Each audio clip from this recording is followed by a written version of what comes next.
Corona کا قہر لگاتار جاری ہے. کیسز اور اموات کی تعداد ہر روز ریکارڈ قائم کر رہی ہے.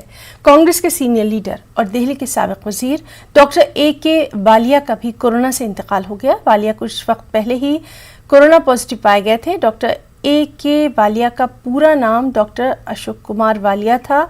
انہوں نے 1993 میں کانگریس پارٹی کے ساتھ سیاسی پاری کا آغاز کیا. وہ سابق وزیر اعلیٰ شیلا دیکشت کی کابینہ میں اہم وزارتوں جیسے وزیر خزانہ اور وزیر صحت جیسے قلمدان سنبھال چکے تھے.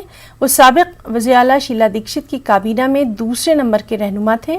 ڈاکٹر والیہ دہلی سے 4 مرتبہ رکن اسمبلی منتخب ہوئے.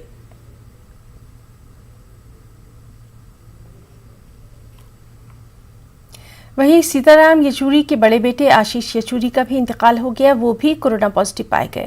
گروگرام کے میدانتا اسپتال میں ان کا کورونا کا علاج چل رہا تھا. ابتدا میں انہیں ہولی فیملی میں داخل کروایا گیا تھا، بعد میں گروگرام منتقل کیا گیا.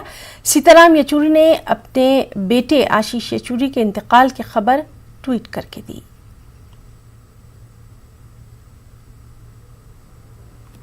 اور سیتارام یچوری کے بیٹے کے انتقال پر NC لیڈر عمر عبداللہ اور CPI لیڈر یوسف تاریگامی نے افسوس کا اظہار کیا. عمر عبداللہ نے ٹویٹ کر کے لکھا کہ ایسے موقع پر صرف الفاظ کافی نہیں ہوتے، پھر بھی ہم صرف تعزیت اور خراج ہی پیش کر سکتے ہیں.